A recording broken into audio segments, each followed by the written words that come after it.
명이 파견되는 겁니까? 네, 주 베트남 대사관이 있는 하노이와 통영사관이 있는 호치민, 다낭 등 3개 도시에 4명씩 모두 12명이 파견됩니다. 외교부와 법무부, 경찰청 등 관계기관 공무원들로 구성됐습니다. 파견자 중에는 베트남에 근무한 경력 있는 경찰도 포함됐는데 현지 사정을 잘 알고 있고 베트남 경찰이나 출입국 기관에 이 협조를 구할 수 있을 걸로 기대하고 있습니다. 신속대응팀은 귀국을 원하는 사람들을 지원하고 군이나 병원에 격리돼 있는 사람들을 자가격리 등으로 돌릴 수 있도록 베트남 현지에서 논의할 예정입니다. 신속대응팀장의 말입니다. 저희들의 목적은 일단 현재 계신 분들이 빨리 이제 격리에서 좀 해소될 수 있도록 하는 것과 그리고 이제 앞으로 또 들어가시는 분들도 애로가 없도록 도와드리는 게 가장 중요한 일이라고 할 수 있겠습니다. 네, 당초 도착 즉시 14일간 격리한다는 베트남 당국의 원칙이 적용될까 우려했는데 우리 신속대응팀에 대해서는 예외를 적용하기로 베트남 당국과 협의가 됐습니다. 이를 위해 어제 신속대응팀 전원이 병원에서 코로나19 음성 판정을 받았습니다.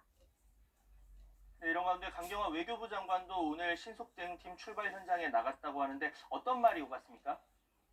네, 강경화 외교부 장관도 오늘 오전 인천국제공항에 나가서 신속대응팀에게 격려와 당부의 말을 전했는데요. 먼저 강 장관의 말 잠깐 들어보겠습니다. 베트남에 있는 우리 국민들 한 270여 분께서 지금 자이반 타이반 격리 상황에 있습니다. 많이 불편하실 것 같은데 현지 공관의 능력으로는 좀 부족한 것 열심히 해주셨지만 그래서 신속 대응팀을 3개 도시에 4명씩 해서 파견하기로 했습니다. 네, 강 장관은 또 공항에서 특별 입국 절차가 잘 운영되고 있는지도 확인했습니다. 현재 중국에서 들어오는 모든 사람은 중국 전용 입국장을 통해서 소독과 발열 검사를 하도록 하고 있습니다. 강 장관은 많은 나라가 한국발 입국 제한 조치를 취하고 있지만 국내 상황이 진정되면 많이 풀릴 걸로 기대한다고 했습니다. 또 여러 나라 외교 장관들이 자국 방역 시스템으로 봤을 때 불가피하게 취한 조치라고 통화를 통해 설명해 왔다면서 한국과의 우호, 협력 의사는 여전하다고 강조했습니다. 지금까지 외교부에서 YTN 장하영입니다. 네, 마스크 생산 공장들 요즘 24시간 가동하고 있습니다. 그런데 중국에서 들어오는 원자재를 수급하지 못해서 생산에 차질을 빚는 곳이 늘고 있습니다. 이 급기야는 마스크에서 가장 중요한 재료인 필터가 부족해서 생산을 멈춘 공장도 나왔습니다. 이런 멈춰버린 공장에 나가 있는 취재기자 연결해 보겠습니다. 김지환 기자. 네, 경기도 광주에 있는 마스크 공장에 나와 있습니다. 네, 지금 시각이 평소 같으면 한창 공장이 돌아가고 있을 시간인데 지금 상황 어떻습니까? 네, 제가 나와 있는 이곳 마스크 공장은 1시간 전쯤에 가동을 멈췄습니다. KF 마스크 필터 원단을 멜트 브라운이라고 하는데요. 마스크 만들 때 꼭 필요한데 보시는 것처럼 멜트 브라운이 있어야 할 자리가 이렇게 텅 비어 있습니다. 원단이 없다 보니 마스크 모양을 잡아서 자르는 기계도 이렇게 멈춘 채 비닐로 덮여 있는 상태고요. 뒤쪽에 있는 이 기계 같은 경우에는 마스크에 머리끈을 끼우는 기계인데 앞선 작업을 하는 기계들이 멈추다 보니 자연스레 돌리지 못하고 있는 상황입니다. 평소 같으면 4만에서 5만 장 정도 만드는 공장인데 오늘은 10분의 1 수준인 4,000장 정도만 겨우 만들고 오전에 문을 닫았습니다. 공장 사장님을 만나서 직접 이야기 나눠보겠습니다. 사장님 안녕하세요. 네, 안녕하십니까? 오늘 이렇게 공장을 오전에 닫으셨는데 가동을 멈춘 이유가 어떤 게 있을까요? 네, 리포터께서 말씀하신 것처럼 이 마스크를 갖다 만드는데 주 원료 중에 하나인 멜트 블로운이 이제 수급이 재고가 바닥이 나서 저희가 부득이 공장 가동을 갖다 멈추게 되었습니다. 최근에 사실 마스크 공장들이 많이 돌아가고 있고 필요한 상황인데 이 원단을 구하기 힘들어진 이유가 있을까요? 저희가 평소에는 중국하고 국내 양쪽에서 수급을 이제 조달을 했는데요. 이 중국 쪽에서 이제 수출을 금지하다 보니까 국내 생산업체로 이제 수요가 몰렸고 이제 국내 공급업체 같은 경우에는 수요가 몰리다 보니까 저희 같이 조그만 업체에는 물량을 갖다가 생산된 물량을 갖다 배분하는 게 여의치가 않아서 저희한테는 이제 공급이 중단된 상태죠. 공급이 중단되다 보니까 생산이 중단된 상태인데 그러다 보니 또 다른 어려움도 있으실 것 같아요. 어떤 어려움이 있으실까요? 저희가 이제 기존에 장기 계약을 맺은 거래선 관리하는데 큰 애로사항이 있습니다. 그분들한테 지속적으로 마스크를 갖다 공급을 해야 되는데 부득이 이제 이 원자재 부족으로 공급을 갖다가 못하는 상황이 생겨서 그 점이 제일 안타깝죠. 바쁘신 와중에 또 이렇게 인터뷰해 주셔서 너무 감사드립니다, 사장님. 감사합니다. 네. 현재 우리나라에는 마스크 제조업체가 130곳 정도 있습니다. 이 가운데 30에서 40%는 중국산 멜트브라운 원단을 써왔는데요. 최근 코로나19 사태가 커져서 마스크가 부족해지자 중국 정부는 원자재 수출을 금지했습니다. 지난달 중국에서 수입한 필터용 부직포는 159억 원어치 정도로 1년 전과 비교할 때 절반 가까이 줄었습니다. 이 탓에 자재를 구하기 힘들어진 영세 업체들 위주로 생산에 차질을 빚기 시작한 건데요.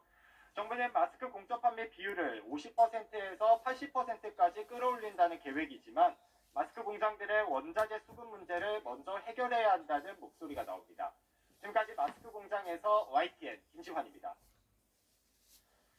네, 어제 공개된 박근혜 전 대통령의 옥중서신 내용을 두고 정치권은 오늘도 첨예하게 맞붙었습니다. 이 민주당은 국민을 분열시킬 수 있는 정치 선동에 전직 대통령이 나선 것이다 이렇게 비판했지만 통합당은 야권이 분열해서는 안 된다는 반가운 선물이라며 통합의 중요성을 거듭 강조했습니다. 국회 취재기자 연결합니다. 김주영 기자. 네, 국회입니다. 네, 박 전 대통령의 메시지에 대한 여야 반응 확연하게 엇갈리고 있죠. 네, 그렇습니다. 더불어민주당은 박 전 대통령의 서신을 두고 최악의 정치 재개 선언이라며 비판했습니다. 이인영 원내대표는 오늘 아침 회의에서 박 전 대통령이 국정농단 사태를 반성하긴커녕 국민을 분열하는 정치 선동에 나선 것이 안타깝다고 말했습니다. 그러면서 옥중정치, 선거 개입은 묵과하기 어렵다고 지적했습니다. 황교안 미래통합당 대표가 박 전 대통령의 애국심이 국민의 가슴을 울린다고 한 것을 두고도 유감을 밝히며 통합당이 도로 새누리당으로 돌아가는 정치 선언을 했다고 꼬집었습니다. 이에 반해 통합당 황교안 대표는 박 전 대통령의 서신을 반가운 선물로 표현했습니다. 특히 정권 심판이라는 대의 앞에 결코 분열해서는 안 된다는 메시지였다고 평가하면서 오직 통합만이 총선에서 승리하는 길이라고 거듭 강조했습니다. 다만 현재 보수 통합은 각자의 지분을 요구하지 않는 것이 전제라며 시스템에 따라 이길 수 있는 공천을 하고 있는 만큼 자유공화당, 친박신당 등과의 통합도 같은 관점에서 협의해야 한다고 말했습니다. 네, 이런 가운데 오늘 오전에는 코로나19 특위의 두 번째 회의도 열렸습니다. 어떤 논의들이 지금 진행되고 있습니까? 네, 오늘 회의는 아침 일찍이죠. 오전 9시부터 시작됐는데요. 대구 경북 지역을 중심으로 심각한 병상 부족 문제와 방역 대책 등에 대해 집중 질의가 이어졌습니다. 특히 긴급 명령권을 발동해서 대구 경북 지역 환자들을 다른 지자체로 옮기는 등 대책을 마련해야 한다는 지적도 제기됐습니다. 또 유흥업소 등 특정 장소에서는 사람들이 가까운 거리에 밀집되어 있는 등 코로나19 예방이 지켜지지 않고 있다며 대책 마련을 촉구하기도 했습니다. 이런 가운데 야당 의원들은 오늘 참석 대상 부처 가운데 한 곳도 장관 등 의사결정권자가 나오지 않았다고 비판해 여야 사이에 신경전이 벌어지기도 했습니다. 오늘 오후 2시부터는 본회의도 열립니다. 정세균 국무총리가 나와 시정연설을 진행하는데 코로나19 사태와 관련해 여야를 상대로 초당적 협력을 다시 한번 요청할 것으로 보입니다. 또 오늘 제출된 추경안에 대해 편성 이유와 주요 내용을 설명하고 통과에 협조를 부탁할 것으로 전망됩니다. 지금까지 국회에서 YTN 김주영입니다. 네, 중국 상황 알아보겠습니다. 현재 중국에 우리 국민 1000명 이상이 지정된 장소에 격리된 가운데 이 격리를 강화한 지역이 또 늘어났습니다. 네, 또 홍콩에서는 반려동물이 코로나19에 감염됐다는 이 첫 사례가 나왔는데 이 홍콩 보건당국이 발표를 한 내용입니다. 그동안 동물은 감염되기 어렵다는 내용에 배치돼서 의문도 나오고 있습니다. 중국 베이징 전화로 연결해보죠. 강성웅 특파원. 네, 베이징입니다. 네, 우리나라에서 중국 가기가 더 어려워졌습니다. 지금 격리 조치가 확대된 곳 어느 지역입니까? 네, 오늘은 남부 푸젠성 지역이 한국발 입국자에 대한 격리를 강화했습니다. 푸젠성 당국은 한국과 일본을 비롯해서 코로나19가 확산하고 있는 나라들로부터 들어오는 사람들에게 코로나19 핵산 검사를 모두 실시하겠다고 밝혔고요. 특히 푸저우와 취안저우에서는 핵산 검사에서 음성이 나왔다 하더라도 전원 지정된 장소에서 14일 동안 강제 격리를 하겠다는 겁니다. 이로써 한국발 입국자를 지정 장소에 격리시키고 있는 지역이 광저우와 선전, 난징, 이우, 그리고 하이난성 전체에 더해서 푸저우와 최안저우시까지 추가됐습니다. 중국 내에서는 어제까지 이렇게 해서 우리 국민 1135명이 호텔이나 여관 같은 임시 지정 격리시설에 있는데 이 숫자는 이 때문에 더욱더 늘어날 전망입니다. 더구나 중국 정부가 어제 외국에서 역유입된 누적 확진자가 75명이나 된다 이렇게 밝히면서 중국의 검역은 더 강화될 것으로 예상이 됩니다. 네, 지금 홍콩에서 반려동물이 코로나19 양성 판정을 받았다고 하는데 또 감염된 건 아니다 뭐 이런 얘기도 나와서 혼란스럽습니다. 좀 자세한 내용 짚어볼까요? 네, 지난주에 코로나19 확진자가 기르던 애완동물이 검사 결과 양성 판정이 나왔다 이런 보도가 있었습니다. 그래서 그동안 홍콩 당국이 추가로 검사를 몇 번 더 해온 겁니다. 그러다가 이제 어제 이 부분에 대해서 이제 공식적으로 밝혔는데요. 해당 애완견은 코로나19 약한 양성 판정을 받았다. 이렇게 발표를 했다는 게 홍콩 사우스차이나 모닝포스트 신문의 보도 내용입니다. 홍콩 대학과 세계동물보건기구 등과도 협의를 해봤는데 이 애완견이 낮은 수준으로 감염된 상태라는 데는 모두 동의를 했다는 겁니다. 또 이번 사례가 코로나19가 사람으로부터 동물로 전파된 최초의 저수준 감염 사례라고 전문가들은 말하고 있다고 보도를 하고 있습니다. 홍콩 보건부의 대변인은 그러나 애완동물이 코로나19를 감염시키는 전염원이 될 수 있다는 증거는 전혀 없다. 이렇게 말을 하기도 했습니다. 홍콩 중문대학의 호흡기 분야 전문가인 데이비드 후이 슈총 교수는 이 애완견이 감염됐다고 말하기는 아직 이르다. 이렇게 말하면서 최종 판정을 하려면 혈액 검사를 하는 것이 어떠냐 이렇게 제안을 하기도 했습니다. 동물보건 전문가인 홍콩시립대학의 바네사 바스라는 교수는 과거 사스 때도 반려동물이 감염된 사례가 여러 건 있었다면서 사람들에게 당황하지 말라고 당부했다. 이렇게 홍콩 언론은 전하고 있습니다. 지금까지 베이징에서 YTN 강성훈입니다. 일본 정부가 이르면 다음 주 코로나19 긴급사태 선언을 가능하게 하는 법 개정에 착수합니다. 아베 총리는 이를 위해서 야당 대표들을 만나 협조를 요청했는데요. 자세한 일본 상황 알아보겠습니다. 이영하 특파원. 네, 도쿄입니다. 네, 이 코로나19 사태 이후 아베 총리를 포함한 내각 인사들이 국회에서 야당의 날선 비판을 그동안 받아왔는데 총리가 이번에는 직접 몸을 좀 낮추는 모습을 보인 셈이죠.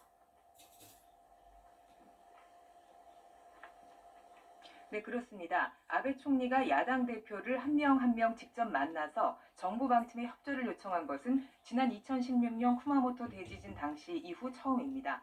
현재 시행 중인 감염증 등에 대한 특별조치법 대상에 코로나19를 포함시킬 수 있도록 법 개정에 협조해달라는 요청이었는데요. 야당은 일단 법안 심의에는 응하겠지만 인권을 제한하는 측면이 있는 만큼 신중히 검토해야 한다는 입장입니다. 법안이 통과되면 총리가 긴급사태 선언을 통해 보다 강력한 조치를 시행할 수 있게 됩니다. 각 지자체에서 주민들을 대상으로 외출 자제와 각급학교 휴교, 극장 등 다중이용시설 이용 제한 등을 요청할 수 있고요. 임시의료시설 설치를 위한 토지 사용 등도 강제 명령을 할 수 있게 됩니다. 초기 방역부터 최근 전국 휴교까지 정부 대응이 무엇 하나 매끄럽게 진행되지 않았기 때문에 아베 총리는 국회에서도 연일 비판을 받는 곤혹스러운 상황이었습니다. 이번 야당 대표와의 개별 회담은 이런 국회 내의 비판 분위기를 누그러뜨리기 위한 측면도 있는 것으로 보입니다. 네, 지금 일본이 확진자 1000명을 넘길 정도로 상황이 아주 심각한데 내각 주요 인사인 모테기 외무성 장관이 회의 대신에 골프를 치러 갔다 이런 보도가 나와서 논란이 일고 있죠.